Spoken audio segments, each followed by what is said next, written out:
Hey, what is up guys? My name is StevieWunderKid, and I know it's been a pretty long time, but we're finally back with a different style of GTA 5 drifting video separate from the normal weekly montages. This time around, we're going to be covering 7 more awesome drift spots for you guys to check out in the free mode map in GTA 5. So in the past 3 videos, I covered a total of 43 spots all around the map, so I figured I'd get that total to an even 50 by making one final video covering some other really cool spots that I really haven't shown that much love to. Now really quickly, for you guys who haven't skipped the intro, in this video I will be using a fully set up Fister Comet Retro Custom for drifting. This car is full power upgrades, so engine, transmission, and turbo. It doesn't have a spoiler and it has low grip tires. That is about it. Another really quick note, if you're at all confused about any of the drifting that I'm doing in this video, or you want to learn more about how to build the perfect drift car, feel free to check out my drift tuning guides as well as my full-blown drifting tutorials, as they will give you a comprehensive summary on what upgrades to apply to make the perfect drift car, as well as all of the theory behind properly drifting in GTA 5. Anyways, let's take a look at these spots.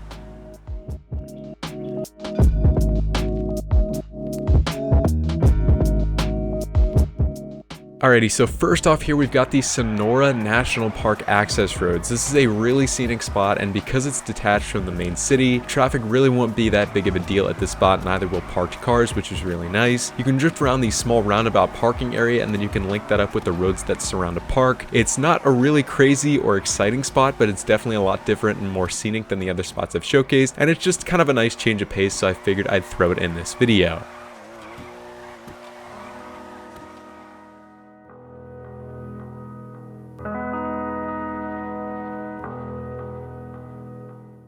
Next up we have Sandy Shores, and I know that sounds like a really big spot, but it's really not that big, honestly. If you look at the residential area around Trevor's trailer, there's kind of some evenly spaced intersections here, so you can kind of plan out whatever line you'd like. You can kind of just keep turning in a different direction, and there will still be more road for you to drift around, so it's nice in that you can kind of approach it for like a more free-form kind of line. And obviously, since it's not in the main city, traffic isn't a big deal, and you have a little bit more leeway when it comes to street drifting without people getting in your way. There's also plenty of cool opportunities for entries into Sandy Shores, such as the big railroad crossing jump on the way in, the sweeping turn that comes in from Route 68, or the 2 sloping roads that lead directly in from the coastline. So lots of fun opportunities to spice up the lines around here, and that's why I threw it in this video.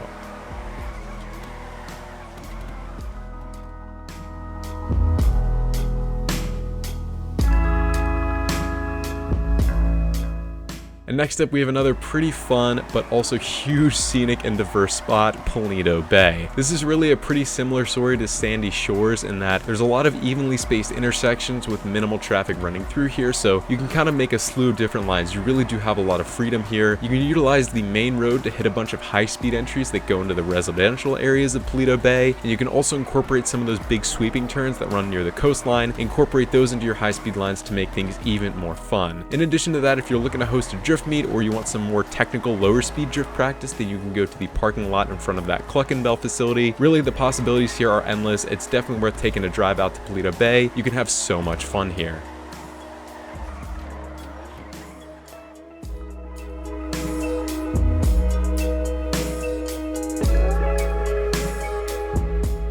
And next up we have a super small spot in comparison to Sandy Shores and Paleto Bay we just covered, the U-Tool warehouse parking lot located in the top right portion of the map. This is a really small spot that's off the beaten path, but surprisingly offers a lot of variation. You can plan out a bunch of different lines that use the roads that lead around the back of the warehouse that lead up to that main parking lot, with the light poles as your main obstacles, and depending on your speed you can also hit a mini right-handed jump drift using one of those access roads as well. Another bonus is that there's barely any traffic or parked cars here at this spot, so getting a big drift meet going in free mode is going to be super easy. Again, very small spot, but hey, if you're bored and you're looking for something new, then you can definitely try this spot out.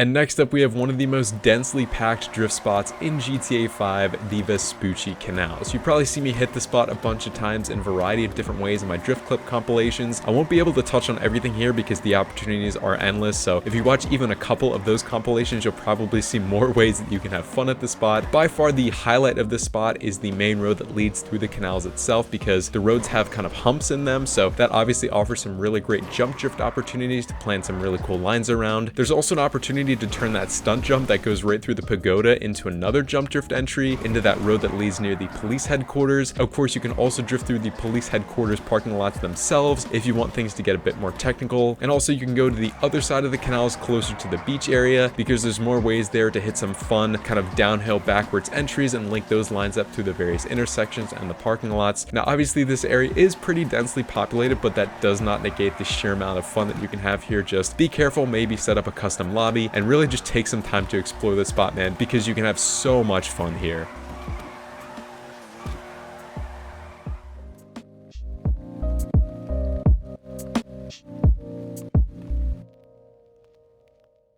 Next up, we have the lower portion of El Burro Heights. Now, I know I did cover the more hilly section that runs along the oil fields of El Burro Heights in a previous video, but since then I've had a lot more time drifting in the lower portion of this area of the map, and I've had a lot of fun doing so. Now, given the decent size of the spot, there's plenty of different opportunities for entries, whether you're traveling downhill going east, or you're going uphill going west towards that residential area, kind of smack dab in the center of things. There's also a lot of elevation change here, which can make it really fun in terms of speed, and it also allows for some really fun jump drifts if you've got some more skill. There's also some more technical areas to drift around here as well, such as the lots that surround the nearby hospital or the warehouses that's just across the street from that. This is yet another really densely packed spot that will take some exploring, but is definitely worth it given the number of possibilities here. And once again, feel free to check out some of those drift clip compilations I've posted if you need some more inspiration for attacking a spot here.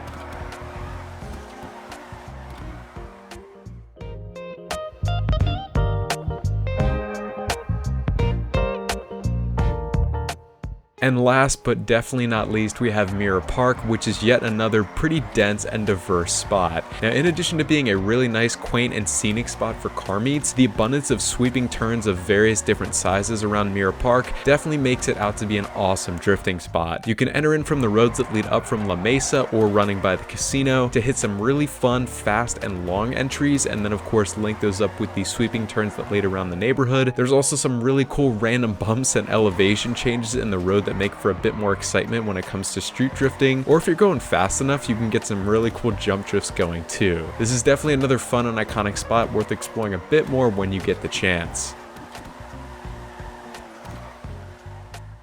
And that is officially a wrap on this video series covering all the best drift spots in GTA 5. The fact that we've been able to cover 50 spots throughout these 4 videos is a true testament to Rockstar's awesome map design, and I really hope that we get even more detail and depth like this in GTA 6's map. Whenever Rockstar decides to release that game, I have no idea, but in the meantime, I hope that these videos have been really helpful in showing you guys some fun spots to hone your drifting skills. With that all said, thank you guys so much for watching. Stay tuned for more drifting content to come, and have an awesome day.